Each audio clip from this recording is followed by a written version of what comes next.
Okay, for our first panel, we have Confucian and Chinese perspectives on warfare ethics, and panel chair will be George Lucas, who needs no introductions. Thank you, George, for coming back to the campus. It's great to see you. Thank you, Ed. It's great to be here, and an honor to chair this panel. I was thinking about Henrik Suss's keynote introduction. As always, he sets a very clear and articulate pattern for context for our deliberations. And now I think we're going to be able to cash this out, because this first panel will take us from reflection on Confucian texts to transmission of that to culture, and finally to the impact of those texts on contemporary military thought about strategy and tactics.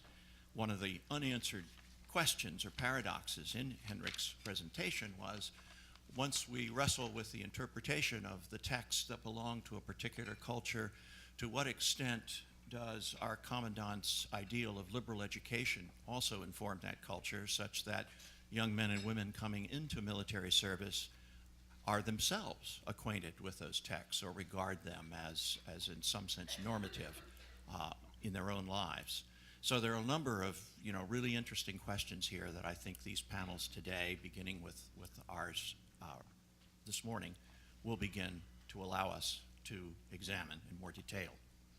I'm pleased to introduce first Professor Sumner Twiss, Barney, who is Distinguished Professor of Human Rights, Ethics, and Religion at Florida State University, and he's held that position since his retirement at Brown.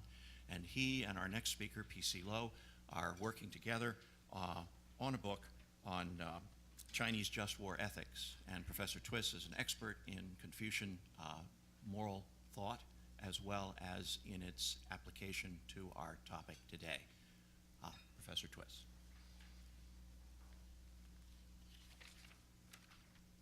Thank you very much. I'm PowerPoint unable, and so I have a handout, an outline of my remarks. I believe they're on all the tables. The handout also includes a short excerpt from the Mencius, which I'm going to talk about. First, I'm going to begin with a few overall introductory comments, and then turn to the excerpt and the interpretation of it, and then I'm going to conclude by talking a little bit more about punitive expeditions in Confucian thought. The classical Confucian position on the legitimate use of military force really derives from the moral and political thought of two important figures in the Confucian tradition, Mencius and Xunzi, who developed their ideas on the subject during the Warring States period, 403 to 221 before the Common Era, a time when regional warlords, following the collapse of the Zhou dynasty, were aggressively annexing smaller states and consolidating them into ever larger ones and fewer ones. This development was an anathema to both Mencius and Xunzi, both of whom worked to rein in the indiscriminate and aggressive use of military power. And so both of them, Mencius first and then Xunzi, articulated positions on the responsible use of military force as a tool of statecraft, limited solely to the undertaking of punitive expeditions by legitimate rulers to interdict and punish aggression and tyranny by other capricious, opportunistic, and avaricious political rulers. Both Mencius and Xunzi grounded their position in the right authority of true kingship, and I'm going to come back to that at the end of my remarks.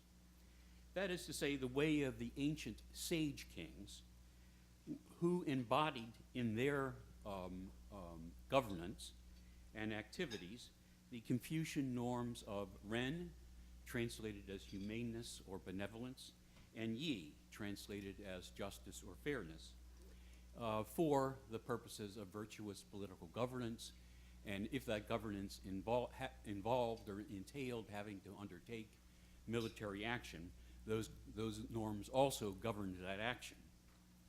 The welfare of the people, referred to as all under heaven, was the sole concern of the true king.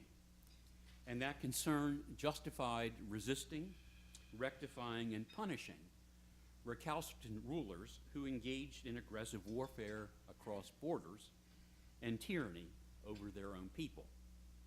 In addition to justifying punitive expeditions for these and only these righteous causes, Mencius and Xunzi used the same Confucian norms of Ren and Yi to articulate important principled limitations on how military force was deployed.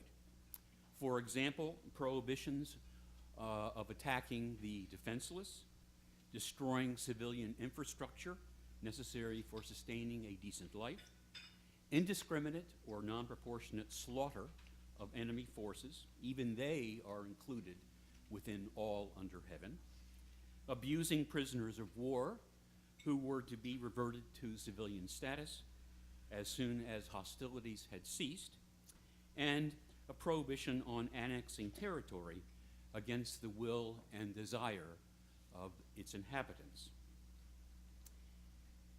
A lot of these points are embedded in a very interesting episode from the Mencius, and I use this episode in order to sort of show you what kinds of text one is dealing with in dealing with ancient Confucian thought and in thinking about the issues of just war and military ethics in these ancient texts. I should preface this by saying that Mencius had no official position during his lifetime. During his lifetime, he went on a quest of trying to find a true king or to encourage rulers to themselves adopt benevolent governance. And they came to him with questions, and he would answer those questions to the best of his ability. And this episode is kind of typical. It involves the attack by one state on another state, Qi on Yan. The passage that I'm quoting from is on the handout. And I'm going to read it, and it sort of falls into three phases, three runs, so to speak, Mencius has at this particular problem. Qi attacked and defeated Yan. King Xuan said, "Some advise me against annexing Yan, while others urge me to do so. What do you think if I decided on annexation?" "If annexing Yan," answered Mencius, "you please its people, then annex it. There are examples of men in antiquity following such a course of action. King Wu, a sage king, was one. If in annexing Yan, you antagonize its people, then do not annex it. There are also examples of men in antiquity following such a course. King Wen, another sage king, was one. When it is a state," and now he's referring to Qi and Yan, "when it is a state of 10,000 chariots attacking another of equal strength, and your army is met by the people bringing baskets of rice and bottles of drink, what other reason can there be than that people are fleeing from water and fire, namely tyranny? They're being burned, they're being drowned, they're in other language hanged upside down, and so on. Should the water become deeper and the fire hotter, they would have no alternative but to turn elsewhere for succor." Second run. Qi attacked and annexed Yan. The feudal lords deliberated how they might go to the aid of Yan. King Xuan said, "Most of the feudal lords are thinking of going to war with me. What measure should I take to meet the threat?" Mencius replied, and notice all the references back to history in order to make his case.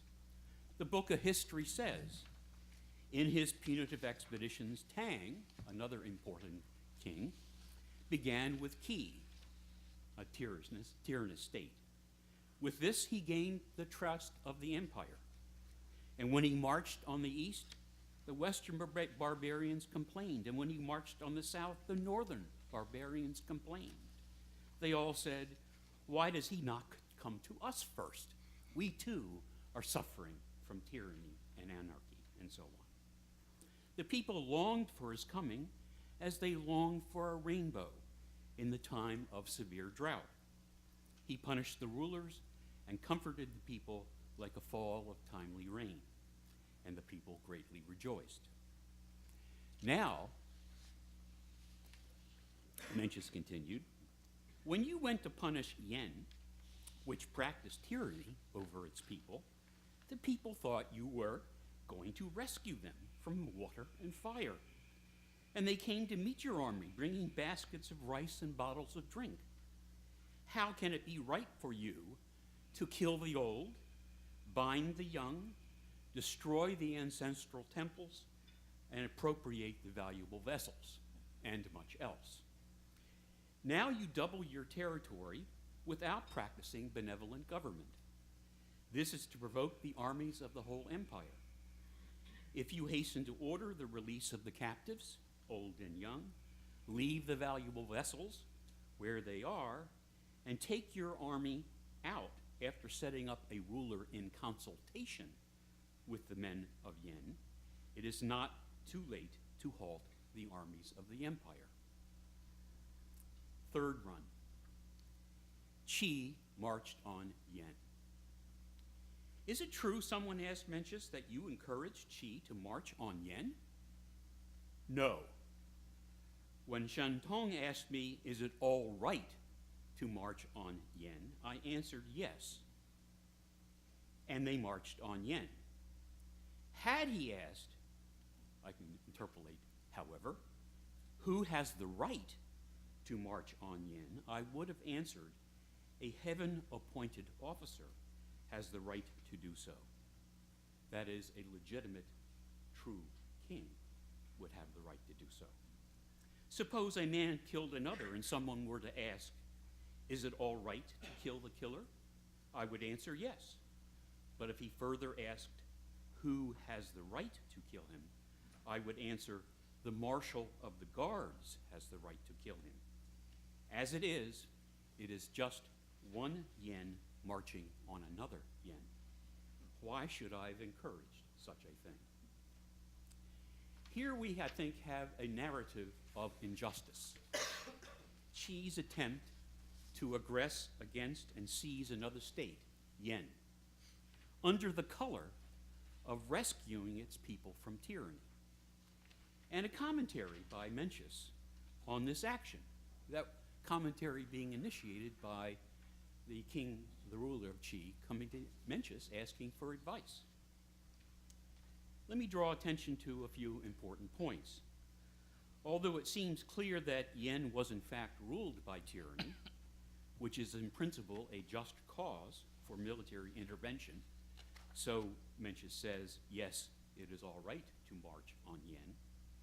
Mencius also denies that Qi's ruler has the legitimate authority to attack, since he was not a heaven-appointed officer, a true king with the mandate of heaven.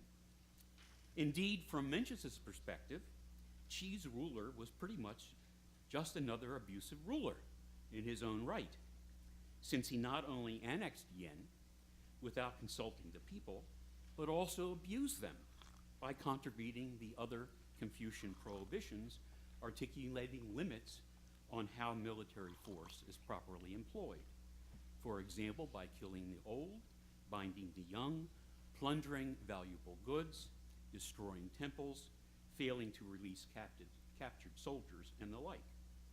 So according to Mencius, Qi's ruler's actions failed to meet the criteria for legitimate initiation of military force and for its correct employment.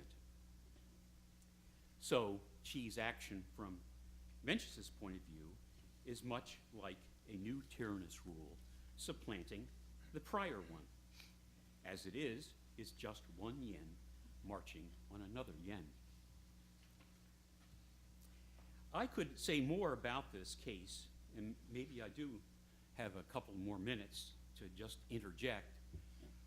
Xunzi doesn't discuss this particular case, but in his situation, Xunzi not only acknowledges the important role of the true king, and he holds out hope for finding a true king, but he also comes later than Mencius, and he's beginning to become a little concerned about whether or not a true king can be found. And so he resurrects the idea of the role of a Lord Protector. A Lord Protector, in a normative sense, would be someone who has a decent state, moderate level of justice, has allies, makes pact, agreement with allies, keeps his word, and is powerful. Unfortunately, that original normative role of Lord Protector in the Warring States period, and even prior to that, devolved into hegemons fighting for the role of Lord Protector. But Xunzi also points out that even though Lord Protector in that pejorative sense of how it devolved, nonetheless there was a normative idea built into the governance of earlier true kings, which involved the true king saying, yes, you can be Lord Protector if all of your allies agree, and so on and so forth, and you will have a certain role in defense of the empire. Now, I think what Xunzi might add, therefore, or at least emphasize, is that King Xuan was at best, at first blush, and even that would be dubious, prior to initiating his punitive expedition, a Lord Protector, not a true king. And then he subsequently showed himself not even to be a normative Lord Protector, because after all, he was breaking faith with the other armies of the empire, and they were thinking about reining him in. In this regard, King Xuan's actions appear to reveal him to be a so-called Lord Protector, in Xunzi's less lofty view of Lord Protector, the kind of ruler who cloaks his belligerence in a show of deference, relying on the appearance of humaneness, but treading the path of selfish gain. It's highly probable that also Xunzi would critique King Xuan's actions as, quote, employing the raw power to annex people rather than using moral force, exemplification, and charisma, being benevolent and in such a way that you attract people and in such a way that people would want to follow you, rather than using raw power. And a pragmatic critique that Xunzi would make, I think, is something along these lines. To annex lands and population is easily done. It's the consolidation of a firm hold on them that is difficult. And from Xunzi's point of view, the consolidation or firm hold is very much related to proper governance. And so he says, anciently, Tang and King Wu, again, ancient sage kings, unified the world, consolidated their hold and on the people through their application of government ordinances. Applied fairly, the people became content. This may be indeed described as the Great Consolidation.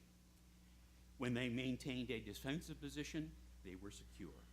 When they set out on a campaign, punitive expedition, they displayed strength. What was decreed was done, and what was prohibited was stopped, and the tasks of the true king were finished. Now, if I have a couple more minutes, do I? I mean, okay. What I want to say is that the paradigmatic background for understanding a punitive expedition is the humane, wise, and just governance of a unified empire by a true king, who has his authority by virtue of his moral power, his inheritance of his position from another legitimate ruler, or another legitimate ruler's recommending him to heaven, and also heaven's support. And heaven speaks through whether or not the people respond positively or negatively to you. A true king has various role responsibilities, most especially maintaining interstate order and peace within the empire, and making sure the states are well governed. And in the latter regard, good governance is focused entirely on the well-being of the people. And I could unpack that in discussion if you want. The true king accomplishes all of this by choosing competent leaders, that is, sub-state rulers, and ministers, undertaking periodic reviews and inspections in and among states, and when necessary, reminding them, the leaders, of their duties to their people, sometimes helping them materially, humanitarian assistance if it's required, reprimanding them if they don't follow those reminders, and in extreme cases, if the reprimand is ignored, removing them and setting up new leadership in their stead. In this last case, when confronted by serious misrule, the true king has the rightful authority to undertake a punitive military expedition in order to rectify the situation. As Mencius says, basically, to punish is to rectify. That's what the punitive expedition is all about. You might ask what is meant by serious misrule. My simple answer is that both Mencius and Xunzi articulate tyranny as a syndrome that involves deprivation of people's livelihoods, separation of families, systematic murder, misuse of a criminal justice system, barbaric treatment of individuals, torture, predation or stealing people's goods, terrorization of the population at large. In effect, what I think you could think of in contemporary terms as crimes against humanity. It tracks very, very well. In this case, of course, all of these elements could, I think, be called a threshold standard of severe tyranny. And what is the aim of the expedition, or what are the aims? As I said, the simple answer is to wage a punitive war is to rectify. Punishment involves retributive justice as well as deterrence. Rectification means rescuing the population, avenging the wrongs committed against them, providing them with good and humane governance, and restoring their society so that it's functioning properly. In summary, a punitive expedition incorporates the aims of rescue, deposal and regime change, retributive punishment, restorative justice, and rebuilding a functional society. And I just would say, to be provocative, that this bears uncanny similarity to the contemporary R2P doctrine, which involves prevention, interdiction when it's necessary and as a last resort, and rebuilding after the hostilities have ceased. Thank you very much.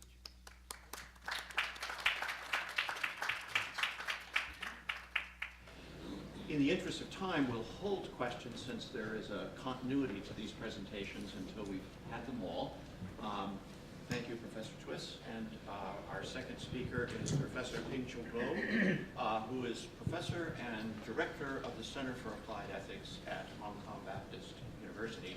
As I mentioned earlier, he and Professor Twiss are co-editing a book on Chinese military ethics, Just War Ethics. Professor Lo. Okay. Can you hear me? Okay, all right. First of all, I want to thank Ed Barrett, where are you? And Colonel Evans for all the hard work in holding this conference and bringing me back again for this conference. And 3 years ago, John and Valerie and I, we were in that last panel, squeezing China, India, and Islam all together in one small panel. But this year is all expanded, and I really appreciate this. And I really admire the global vision of the Stockdale Center for putting together such a wonderful program. Now, this is my presentation. I will talk a little bit about the ancient China, but also I would spend more time on contemporary China. So it is 4 snapshots, very easy to go along. First of all, I'll go back a little bit on the ancient China. Professor Twiss just now has been talking about the Confucian school, but actually, besides the Confucian school, there are other schools of thought more than 2,000 years ago in ancient China. They have been talking about some warfare ethics in terms that are analogous to the just war doctrines of the West.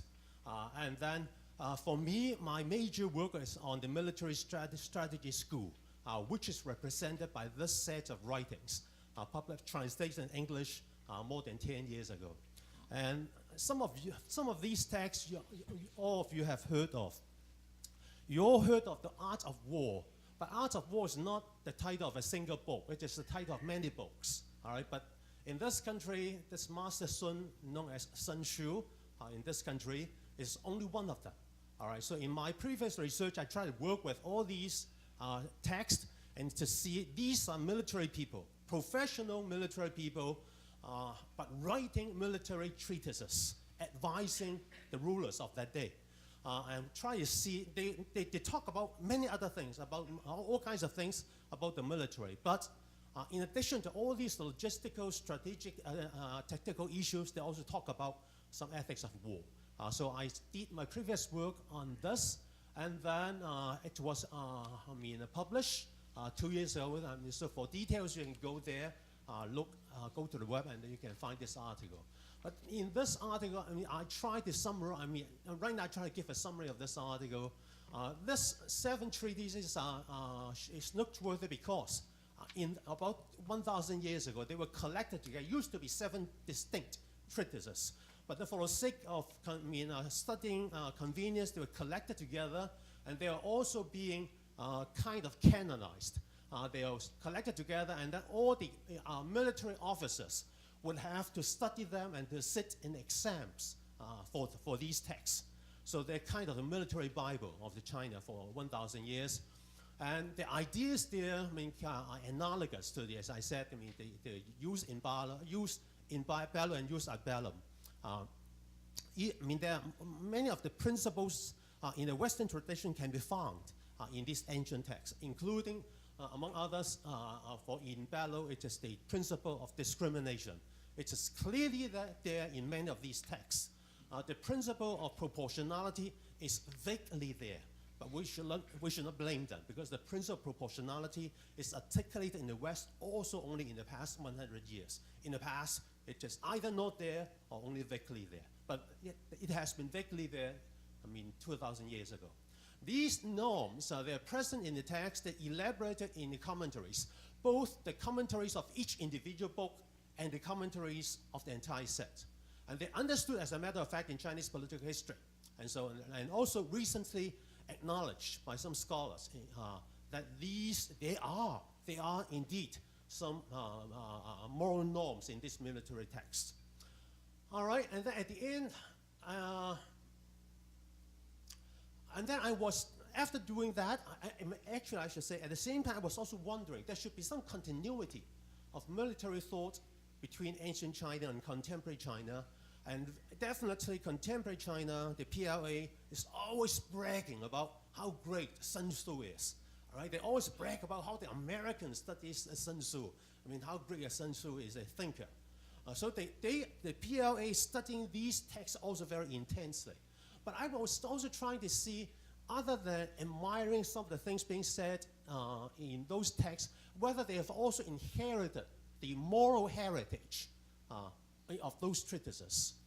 I would think that it would only natural that if they want, for PLA to articulate its own warfare ethic, it's only natural that you will endorse a certain version that we see there.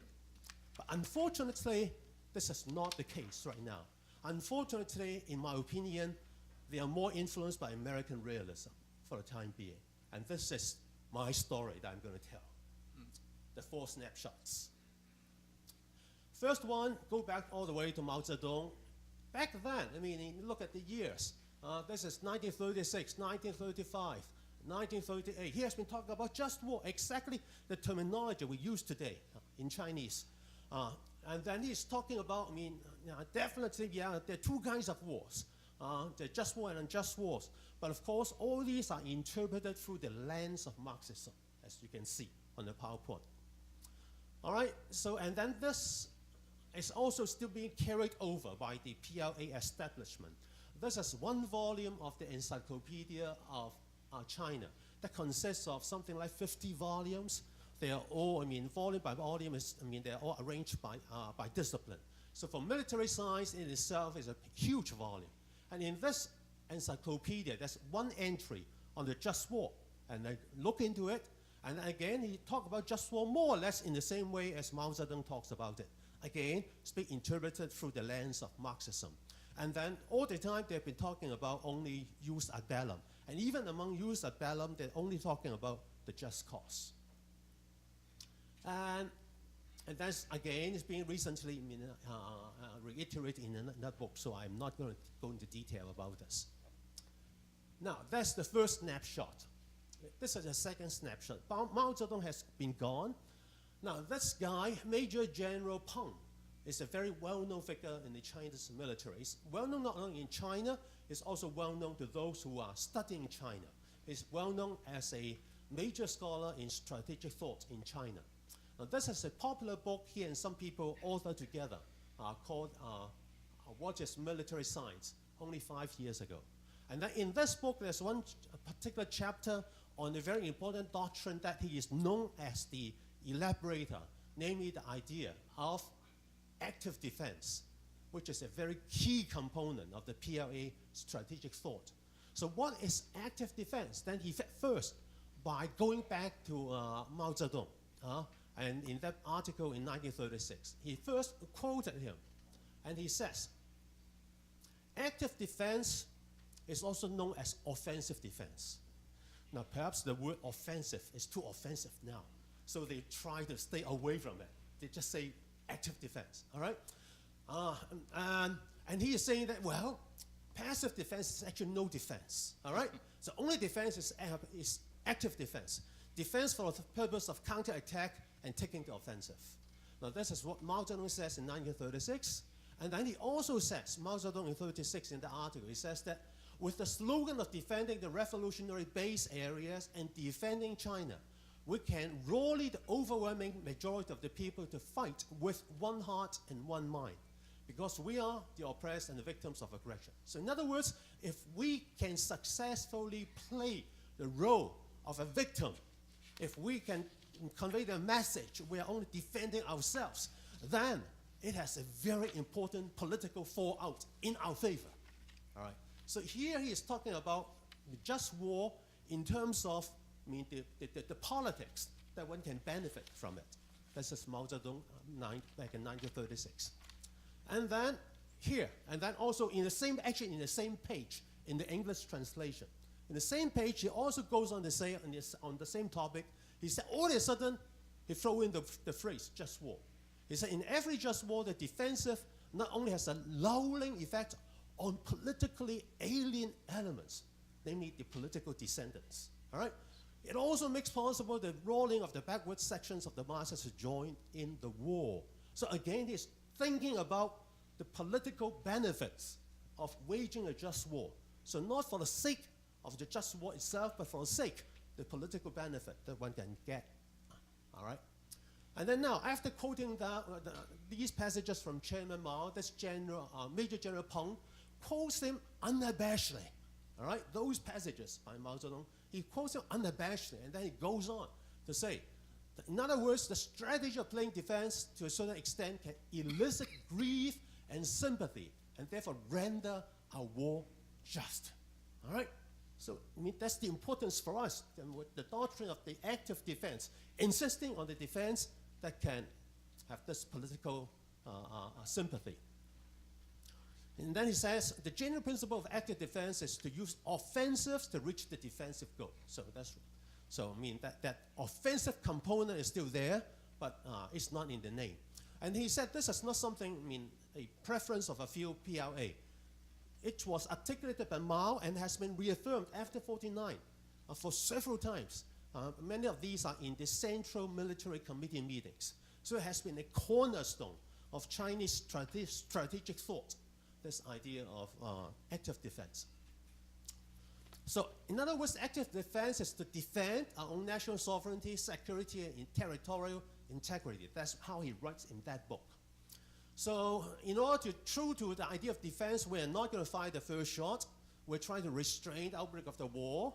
But if we are being fired on, then we'll launch our offensive ruthlessly.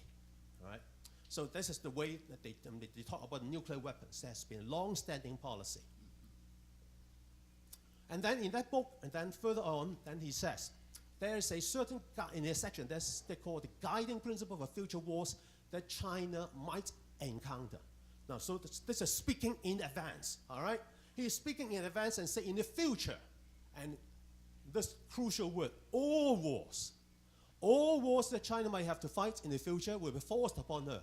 For example, when territorial integrity, sea border rights, national unification are under serious threat. Such wars will be just and defensive wars and will be fought with no other choice. All right. Okay, and then that's idea, as I said, has been a long-standing one in the PLA. And then Andrew Scobell, a China watcher, used to be with the Army War College. I invited him to my conference last year in Hong Kong. In spite of he now working in America, he's born of a British. And he's born in Hong Kong and brought up in Hong Kong. So we have some common things to talk about. And then he now is a China specialist. And back then, in this book, published in 2003, and an article in 2002, he has already said something. He's already said that, that's how the Chinese military thinks about that in all future wars, the Chinese will always think that this is going to be a just war for them. All right? Okay. Now, stay with this Major General Peng. In an article published in the Oxford Handbook of War only 2 years ago, he had this piece, all right? Actually, in this thick handbook, in the middle, there's a section on non-Western thought in which only 3 countries are covered: Russia, China, and also Japan. And the author of Japan is with us, right? You're the author of the article, right?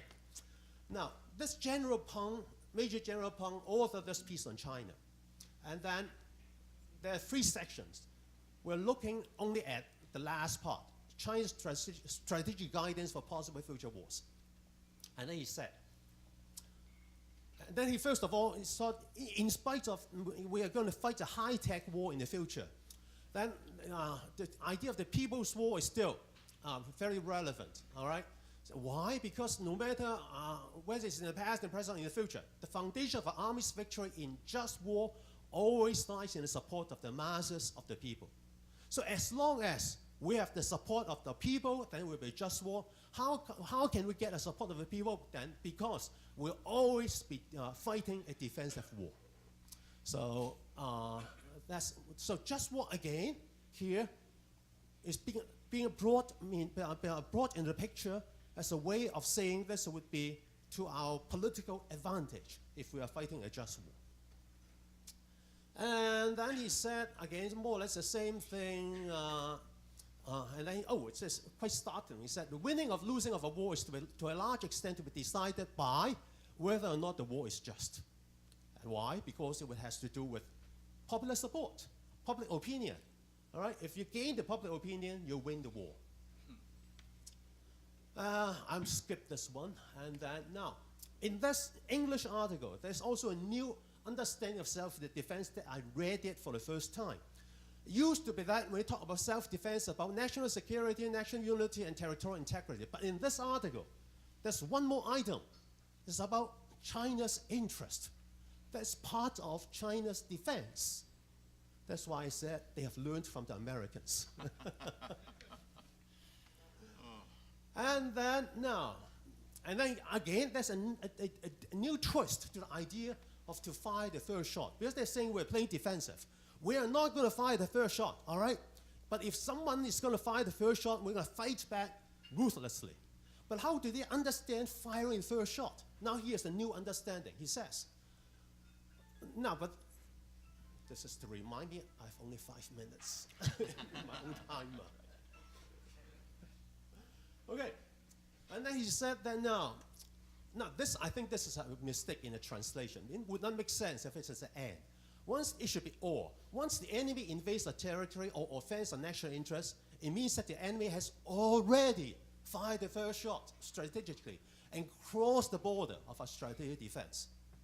So they, now in this new understanding of how others fire the first shot. So in that case, even though technically the first shot has not been fired, but if there's something that the Chinese government consider a serious harm to Chinese interests, they'll consider this equivalent to firing the first shot, and they'll fight back. And then this is, for them, this would be just war. Okay. All right, so again, the same thing in the same article, sovereignty, security, and now fundamental interest.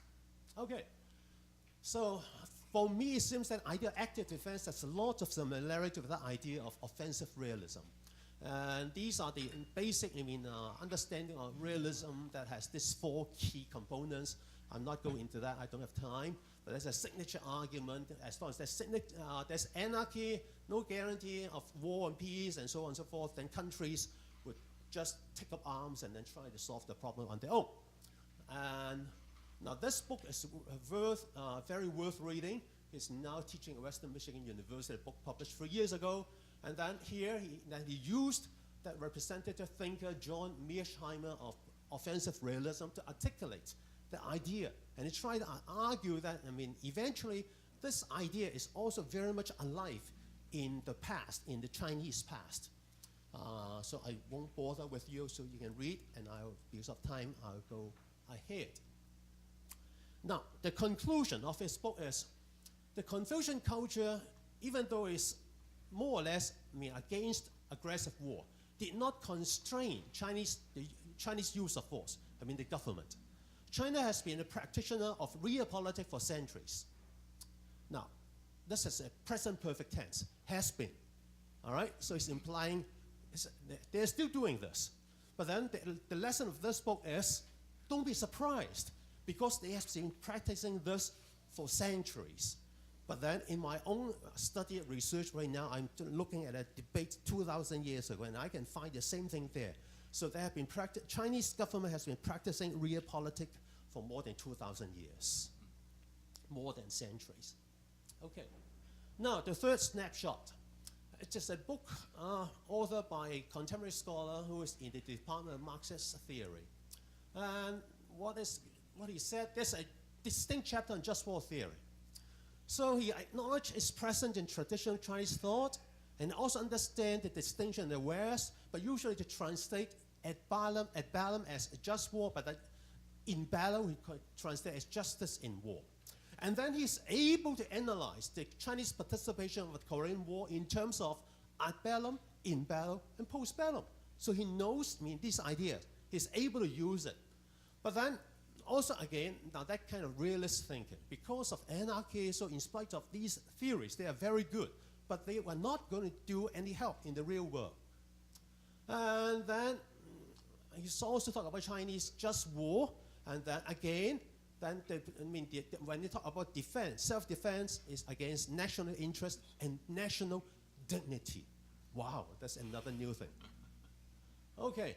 Now, and then there's one particular section at the end. He says, in the future, what we should do is we should enhance the image of our just warriors in this new age. All right? Whether this war is just decided, or just or not, it's not decided by military might, but by whether or not one can gain broad political support, domestically and internationally. All right?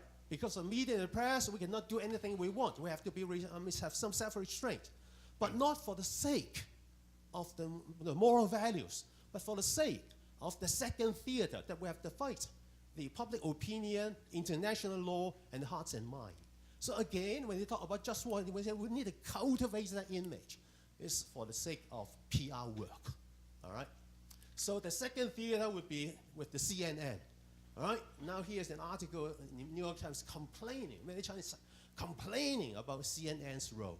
So the CNN would right in the middle. The Americans would complain the CNN's coverage, and the Chinese also complain against CNN, and so on and so forth. So the media war would be very important. So just the idea of just war for them is only for the sake of media war, at least for the authors. Now, the last one. The last one, this is a book I introduced before, and this, look at these and the titles. I mean, this one is Contemporary Foreign Military Ethics. It covered these countries, all right? They know the homework, and the first chapter is on these three schools of thought. And then they go through the country one by one. And then in the chapter on USA, now they talk about the military ethic, not really ethics, but they mingle them together. I mean, the ethical thought, actual norms, and moral education, and so on and so forth. So they mingle them all together, and then they have these 6 salient features they can discern in American military ethic. Now, whether it's true or not is up for you to decide, but they have some very nice thing to say on these things. Say, look, they have been doing very well. And then the information they got from here, all right? So I got, in the footnote, they make a footnote to this book. So I Google search it, and I found these images, all right? So they translate it into Chinese and even retain the cover, all right? And then they said there in the first Gulf War, there are these 2 sets of instruction. I'm trying to translate back to English. I don't know whether it makes sense to you or not. But then he said, because of these, and these very detailed and practical instructions, the Americans have been doing very well in the Middle East. They got very good reputation. So this is what the author has said in that book. And then at the very end, there's assessment of American military ethics, and it's saying that, now this is remarkable. It says, American military ethics is a well-developed discipline, undoubtedly broadened the horizon of and added new content to ethics. It is a precious heritage to human civilization. Now, this is very unusual. He's willing to say this, all right? But on the other hand, of course, he will have some cheap shot against the Americans. And then the conclusion is, the author's conclusion is we need to place more emphasis on developing military ethics as we develop our military. So we have to, and then he said, we need to have an open mind to Western military ethics, to employ Marxist mode of thought to build our own military ethics with Chinese distinctiveness, all right? So even though reading this chapter is short in substance, you don't get anything, very refreshing from their treatment, but in their rarely articulated appreciation of the work of the American scholars, I think this is very encouraging. And then, so finally, okay, this is the last slide. Some final observations. I think presently in the PLA, just like in China, it's diverse, many ways of thinking.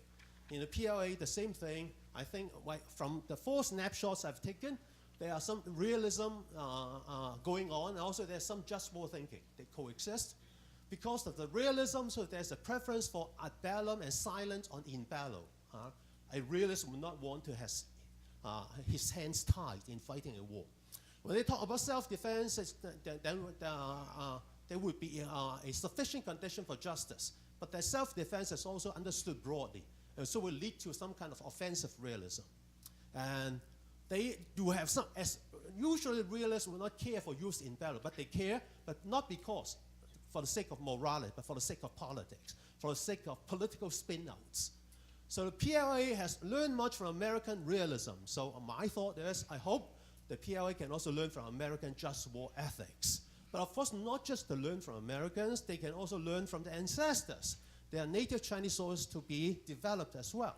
So I think it is very important we engage China in dialogue so that they will not only know about the realists, but also they know about the ethicists in the America. And then in 2 weeks from now, I'll be holding a conference in our university in Hong Kong, and I've invited 4 PLA scholars to come over for a dialogue. All right? Okay. So thank you so much on behalf of my family.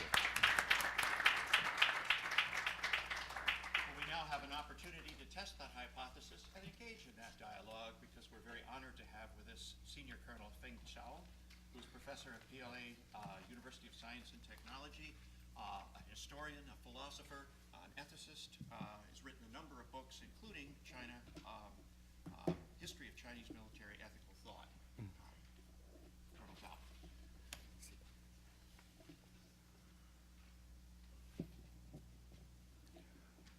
respectful and distinguished guests, ladies and gentlemen, I'm Zhao Feng from China. I'm feel very honored to have the opportunity to exchange ideas with you here. I will introduce your Chinese outlook on war. Several days ago, I had been in American embassy. A lady asked me two questions. One, what kind of your work? I tell her, I was a teacher. I'm a teacher. Then, second question is, have you been school in Chinese? She asked me in Chinese. 你上过学吗? 你上过学吗?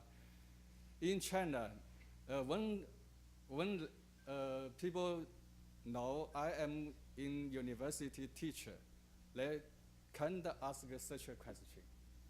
So I think I would rather think she had played a joke to me, but I still think we should let the world understand China. For this purpose, I introduce Chinese outlook on war.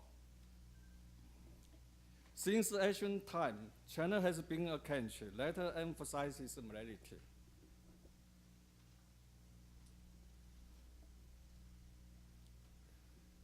It is also exemplified in military activities that the Chinese ancestors take morality seriously in all matters and put morality first.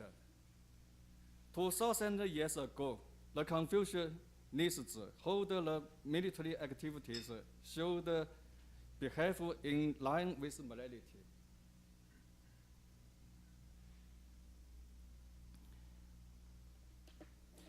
It emphasizes that army should be administered in accordance with morality.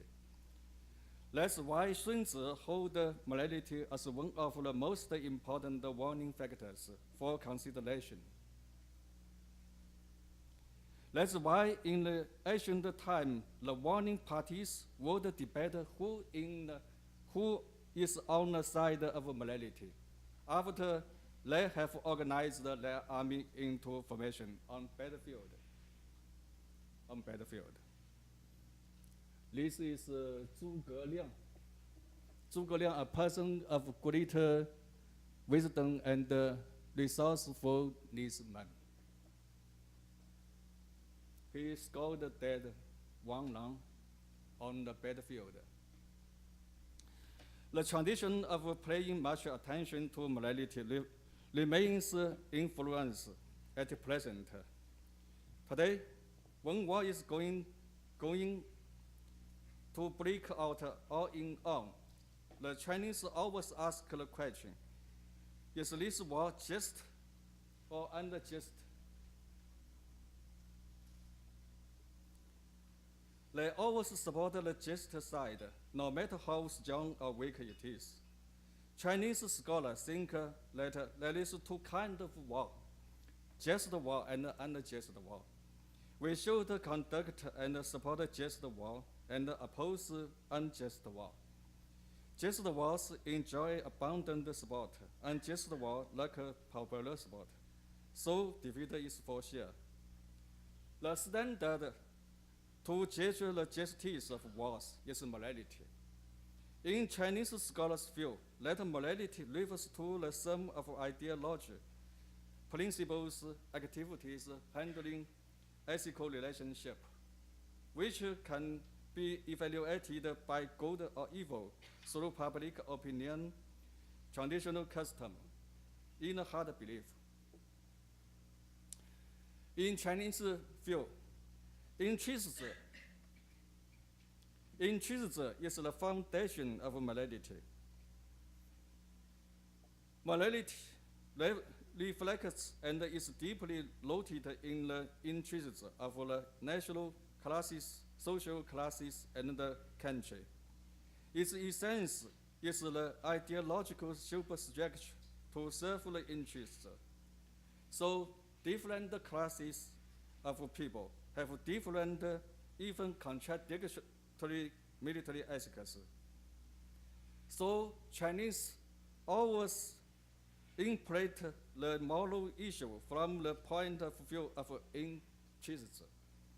This interest in China is the one of our party and our country, while abroad is the common interest of state and international community. It emphasizes that the justice of Chinese military activities rests on protecting the interests of the Communist Party of China, the People's Republic of China, and its people. China acted justly in developing in military power, valuing the sea, the space, and network security, and proactively preparing for military confrontation.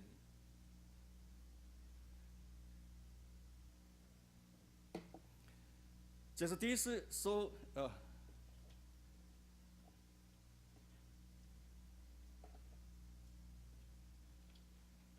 sorry 啊，这个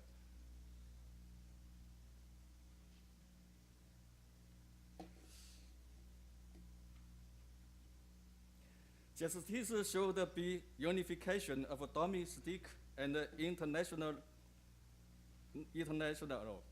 Although the standard of justice is in the first place national, and decided by the fact that it is in support of national interests. But if every country judges of justice derives only from its own interests, it is difficult to make an objective judge. So it requires an evaluation standard that is in line with the interests of international community, which is included in the United Nations Chapter and other international laws. The two parties of interest should unite to handle international relations by abiding by the 5 principles of peaceful coexistence. When we talk the outlook on war, we can't but mention peace. Chinese traditional military ethical culture favors the values of peace all along. Confucianism stresses that effectiveness of morality, so it pays much attention to harmony. So the people of fatherful lands still don't submit. Then the ruler must attract them by enhancing the prestige of his culture. The states should try their best to avoid war. Even if there is confrontation going on, subdue the enemy without bloodshed is the best choice, because war costs a lot. Our forefathers are practical. It doesn't follow that they renounce war because of their pursuit of harmony. To negotiate peace, need the fighting capability is always placed and followed. Today, when faced with the choice between war and peace, China chooses peace. There are 3 major views about peace.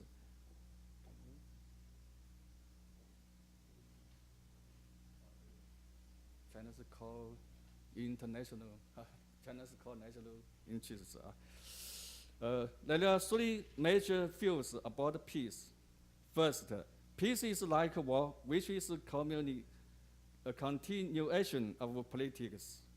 The state of war or peace is in human society is decided by politics.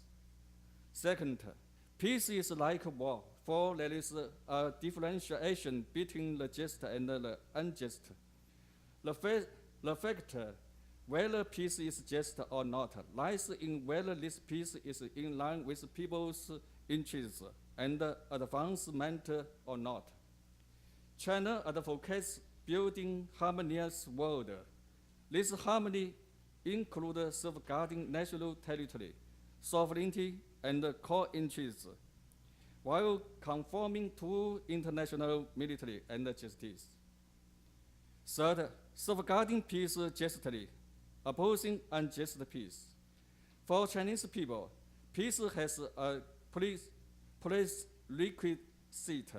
that our sovereignty and territorial integrity is respected.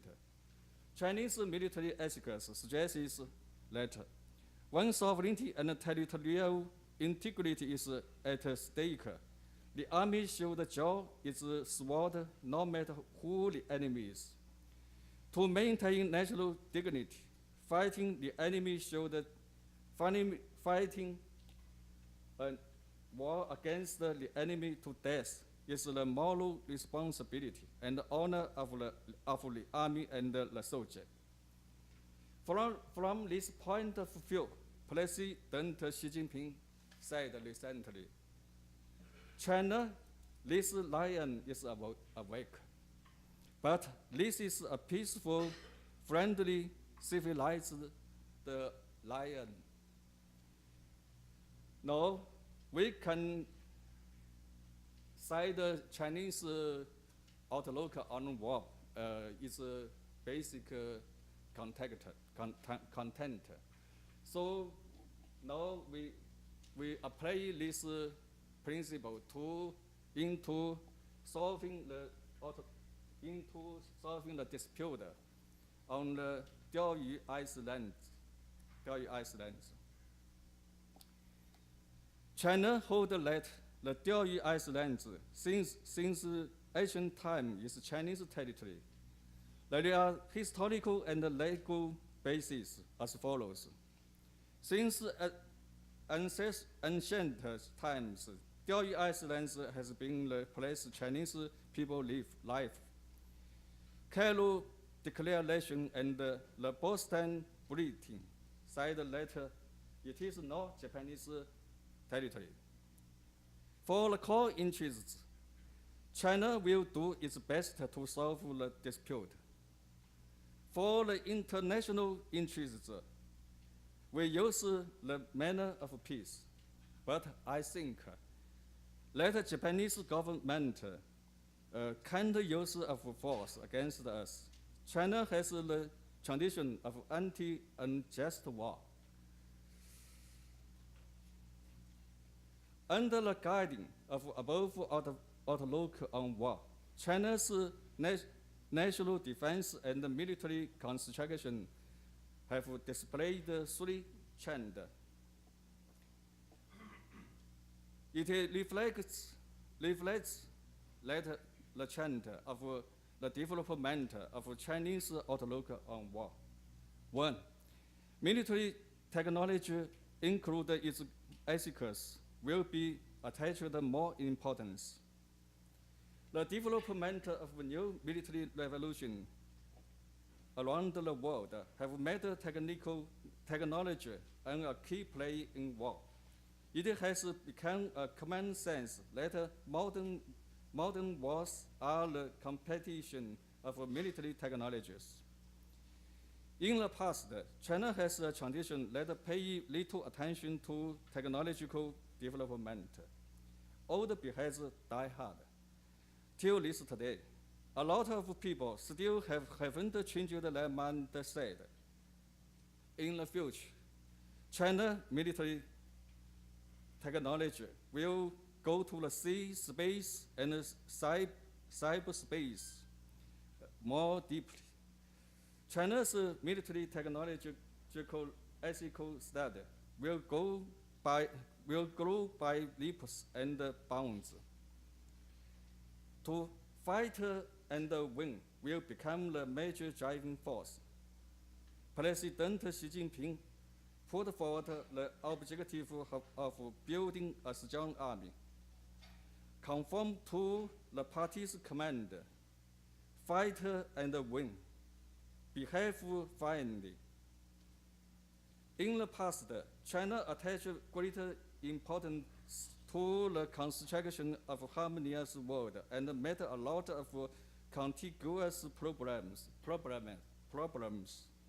This makes China keenly aware of the fact that to build a harmonious world requires strengthening military power to safeguard harmonious and restraining action detrimental to harmony. So China will pay more attention to strengthen its military power. Sorry, globalized development direction. The Communist Party of China holds that build, consolidate national defense, and a strong army commensurate with China's international states and the interests of national security and development interests. It means that Chinese military power will strengthen the relationship with other country military power.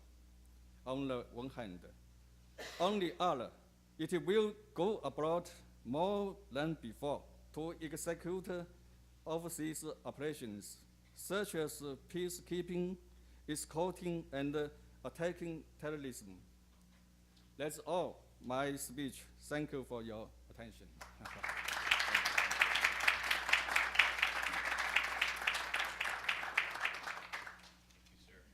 We have about 15 minutes for questions for the members of our panel. If we could perhaps have Professor Twiss and Professor Lo join us again. And who would like to ask the first question? Professor Cook. For PC, I really appreciate you made some real progress from last time we talked in terms of figuring out the contemporary relevance of these matters. Do you see any indication that as Chinese thought matures about this, there will be a desire to reground in some of these older classics? Do you think that they'll go there, or will it stick with the realism and the concern with public relations, public perception that you focus on at the end of the talk? I mean, China as of now is slowly trying to reappropriate the traditional heritage into contemporary culture, but in all realms of activity in society. But then I think the PLA is just a little bit behind the rest of society. So they're doing, but they're just slower than others. And then, of course, there will be many other. Used to think these are rubbish for the communists. So it takes a little time for them to come back and convince that they're still relevant today. But I'm seeing people doing work on the Just War of ancient Chinese thought, and I'm confident that in a very short time, they would be really trying to incorporate that into the current thinking. Because one thing that's sure, they don't want to copy the West. This is something that they're very clear about. All right, if you don't copy the West, where are you going to get these resources? And just go back to your own ancient Chinese culture. So this is the only way out for them. And that would be politically correct, because they would keep saying, we want to articulate something with distinct Chinese characteristics. So the only way you can do it is to go back to your ancestors, all right? Otherwise, you're never going to get it. So I'm sure it's just going to come. But it's just, the pace is slower than, say, in philosophy, in other fields of studies. Question in the back there, yes, sir.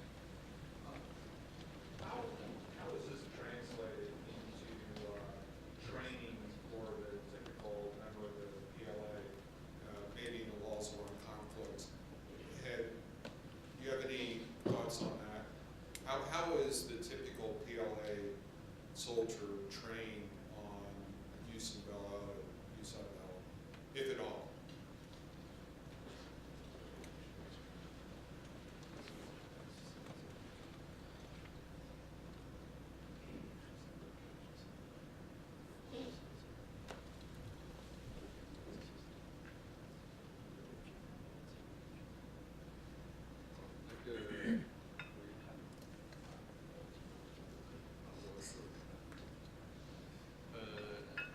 在我们军校当中呢，这个专门有军事伦理学的课程，专门教育我们的战士、我们的那个未来的军官都要那个加强那个思想道德修养和法律修养。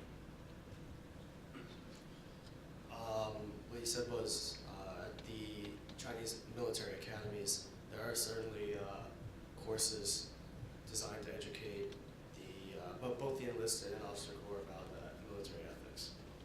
还有总政治部呢，这个解放军总政治部对那个全军进行那个军人道德规范的教育。那个习近平主席提出了军人核心价值观，也是对全军的教育。然后现在那个胡锦涛主席，那么习近平主席呢，那个最近又提出又提出要实现强军目标，实现强国梦，这些都是对战士的思想道德教育。So the central military thinking has put a special stress on the ethical education, and also the President Zhao and both the Premier have stressed that the idea of a stronger countries and greater influence are both a central part of this too.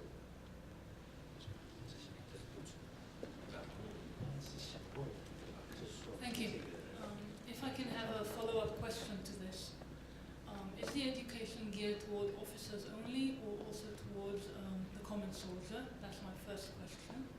And second, are there any critical voices in academia, in the military, talking about this very broad conception of self-defense?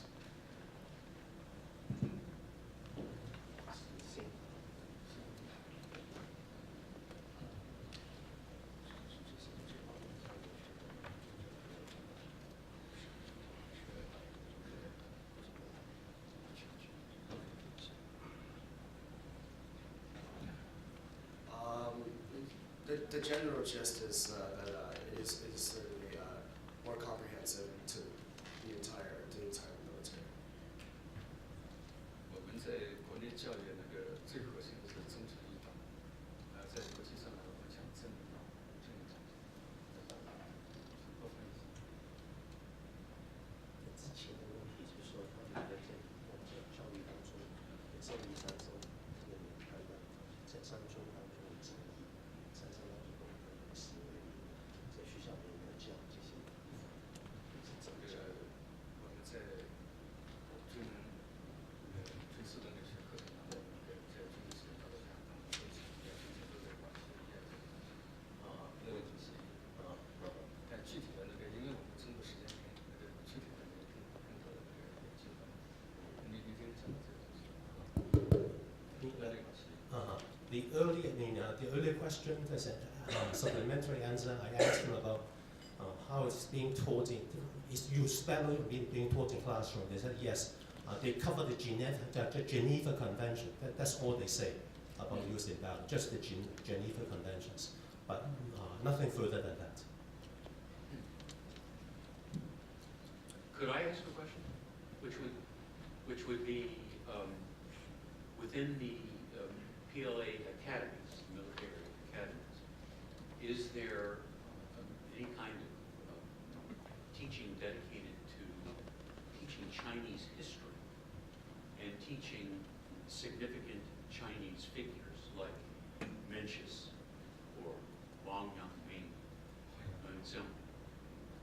does that come up within the context of the education of officers?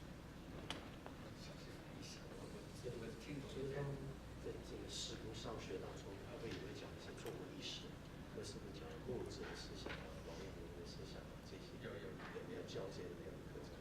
有那个，我们是专门有一门那个中国近现代史，然后它也涉及到一个整个历史的过程。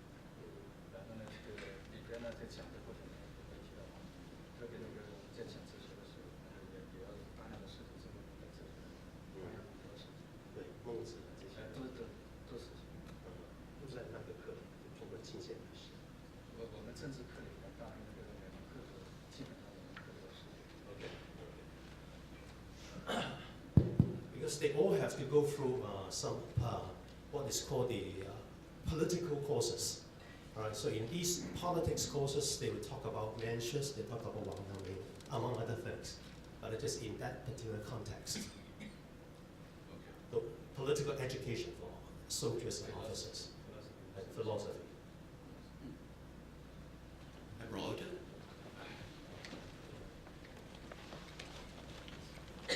I have the two questions for Dr. Peng and Senior Colonel Feng.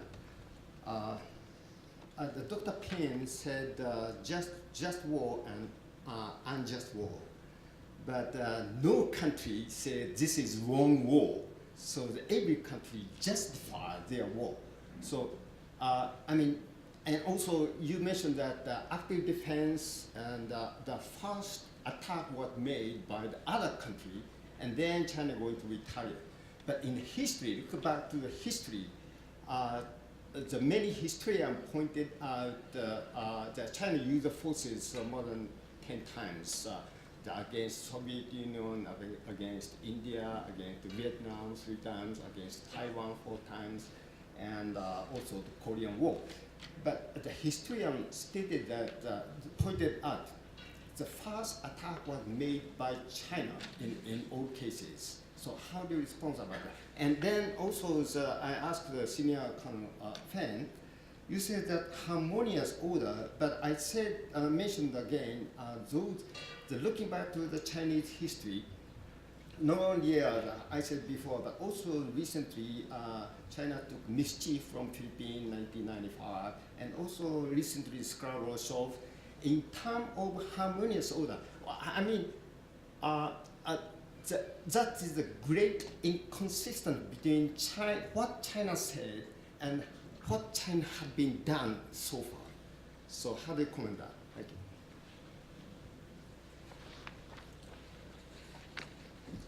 you. Okay, let me answer first about that. In terms of the official statement, they always the Chinese government keep insisting all the wars that the PRC has been involved are defensive wars. Of course, when they justify it, as I tried to explain, they would interpret defense in a broad sense. They would interpret the threat from other country, imminent threat from another country in a broad sense. So they would still insist on saying that all the wars they have done are defensive war. But there is a catch. This year, this 2014, which is supposedly a commemoration of the last war fought by China with Vietnam 30 years ago. And at that time, the war was described as a punitive war against Vietnam. So it is an entirely offensive war, nothing to do with self-defense. Yeah. But the interesting thing is, the Chinese government says nothing about what happened 30 years ago this year. And in staying such a silence, it angered a group of old soldiers who fought in that war. They thought that we were fighting for the country, fighting for national honor, and that this is the 30th commemoration, and nothing's being said about it. So thousands of these old soldiers together in the southern cities and try to launch a protest. And the government has to negotiate with them, try to calm them down, and then to compromise the solution and so on and so forth. So, this shows that, in the for the most recent war, the war with Vietnam, the government is trying to stay away from it, try not to talk about it, because they will have a hard time justifying, let's say, a just war.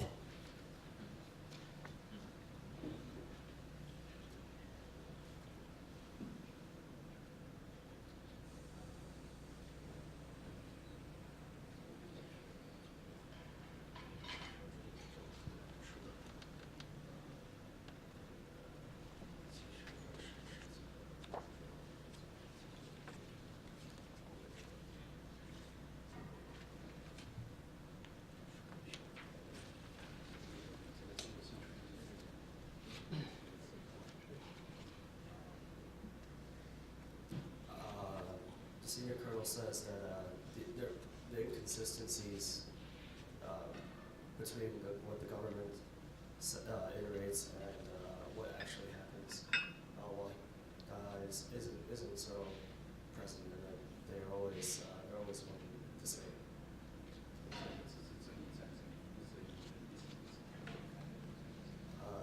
has always supported just war and been against unjust wars.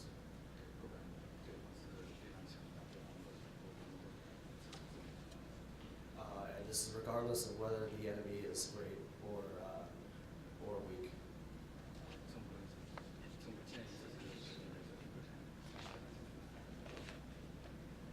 Professor Luba.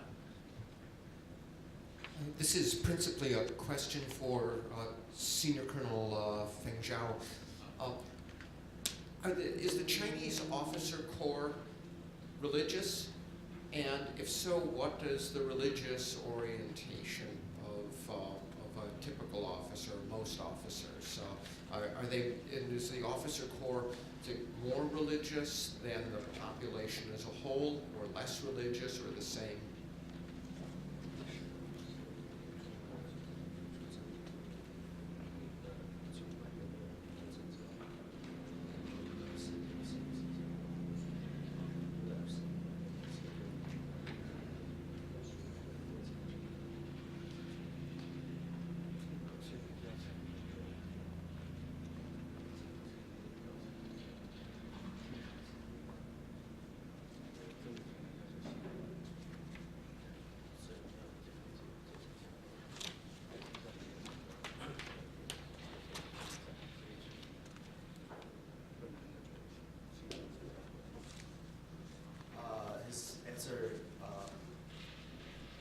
Highlights that as officers or soldiers in general, they don't have any really real religious affiliation, and that their allegiance lies to their superiors.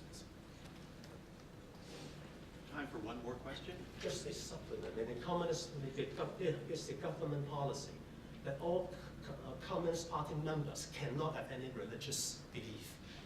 All right, all Communist Party members. Of course, I mean there might be some. How we're going to deal with them, we don't know. So I think that would be even stricter in the armed force than in a general, Communist Party member. Please join me in thanking our panelists for a very stimulating